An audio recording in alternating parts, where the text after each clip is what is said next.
안녕하세요. 정치를 쉽게 풉니다. 정치의 십당. 오늘 국회에서는 국정원 비밀요원의 일침에 국힘이 긁혀서 대발작하는 장면이 나왔습니다. 현재 대북 송금 사건을 두고 국힘당은 필리핀에 리오남이 왔었다고 증언한 방영철의 증언을 철석같이 믿는 대신 당시 리오남은 필리핀에 없었다는 국정원의 정보는 개무시하고 국정원이 정치 개입한다며 국가기관을 모욕하고 있습니다. 여기에 오늘 국회에 출석한 국정원 비밀요원이 국힘당을 향해 시원한 일침을 날렸습니다. 위원장님, 비공개 증인입니다. 네. 비공개 증인님 말씀하시죠.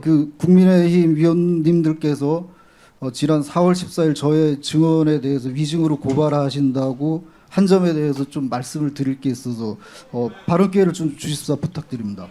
예, 비공개 증인님. 예, 발언하십시오. 예, 저의 4월 14일 증언은 2019년 7월 말 리오남의 필리핀 방문 여부와 관련해서 그 건인데요.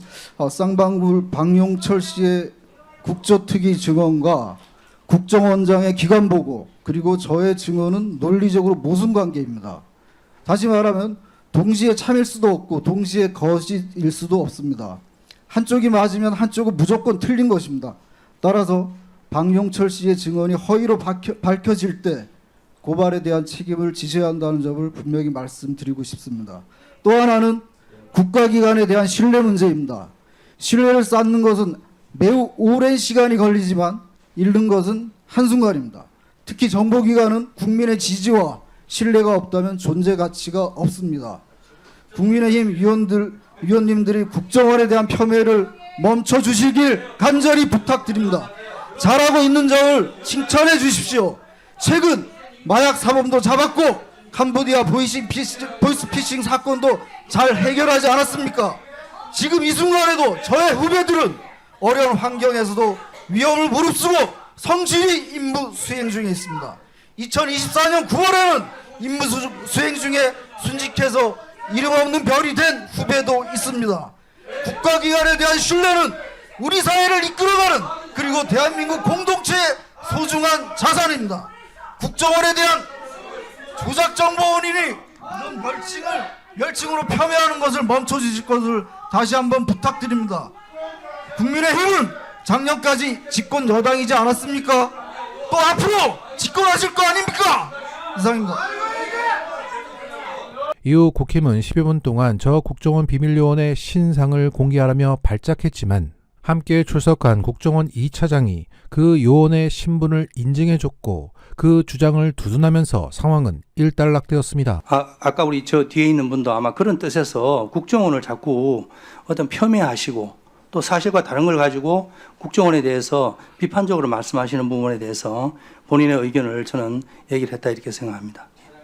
예. 국정원 같은 국가기관을 배척하면서 증인 선서도 하지 못하는 박상용 검사나 방영철 같은 사인들의 증언을 숭상하는 국힘당을 보면 무속에 빠져 살았던 윤건희와 참 닮았습니다.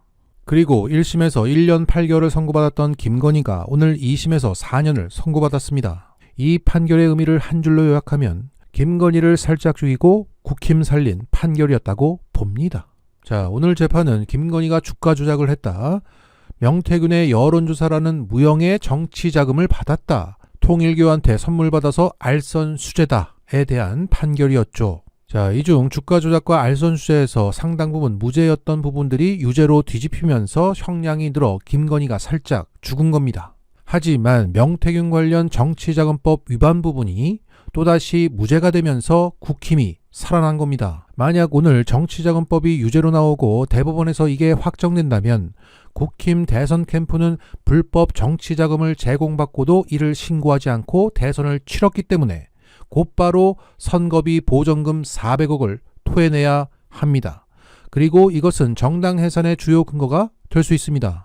물론 오늘 김건희의 주가 조작이 인정되면서 지난 대선 과정에서 이를 부인하며 허위 사실을 공표했던 윤석열은 현재 진행 중인 공직선거법 재판에서 당선 무효형이 나올 수 있고 국힘이 400억을 토해낼 수도 있습니다. 하지만 이 루트는 조건이 많고 과정이 복잡합니다.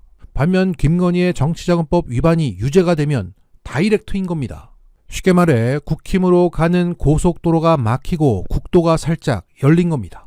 더욱이 오늘 2심 재판부는 그 국힘으로 가는 고속도로를 별 거지 같은 논리로 막았습니다. 명태균이 여론조사를 한 번만 부풀렸어도 불법인데 수십 번 중 3번만 부풀렸기 때문에 문제가 없다는 식으로 선고한 대목이 있었습니다. 그리고 김건희는 명태균에게 홍준표를 이겨야 한다고 했고 이후 명태균은 그 표본 추출 방법을 바꿉니다. 이 장면을 특검은 김건희가 명태균에게 여론조사 조작을 의뢰했었다고 했는데 2심 재판부는 명태균은 그 전에도 그 후에도 그런 불법적인 방법을 계속 해오던 사람이라 김건희의 의뢰로 표본 추출 방법을 바꿨다고 볼 수 없다며 무죄를 선고했습니다.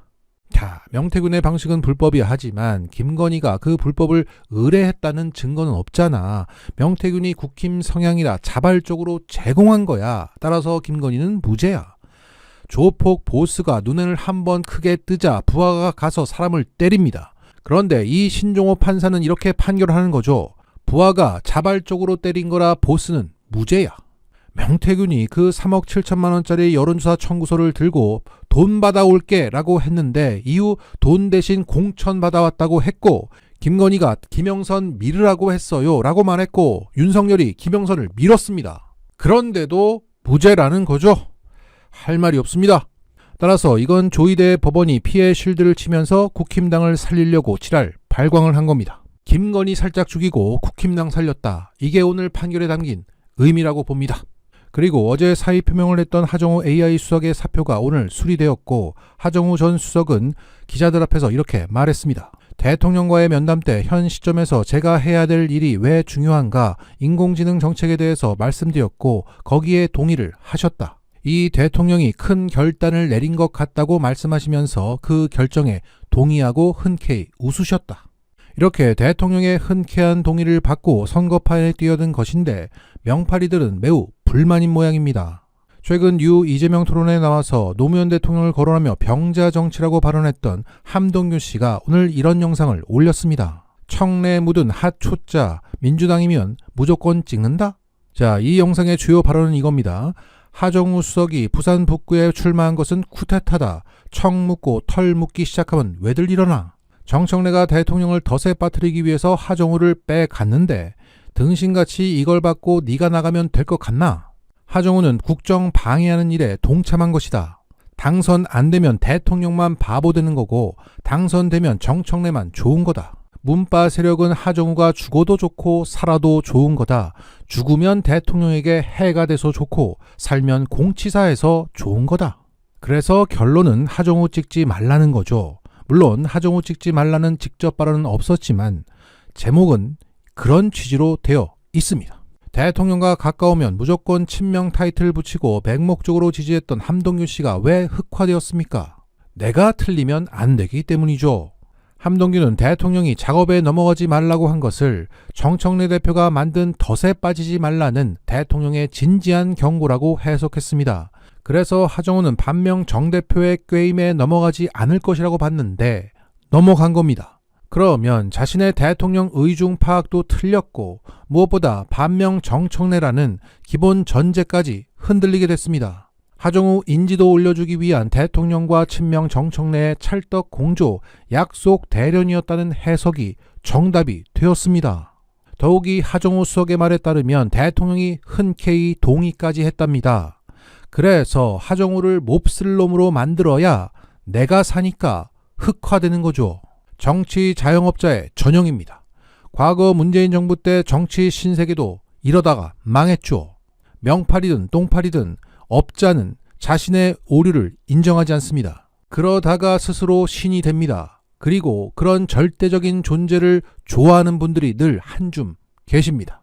이것이야말로 함동균이 말하는 병자 정치 아니겠습니까?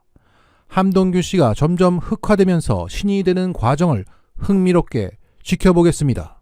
정치10당 구독은 건강입니다. 마치겠습니다.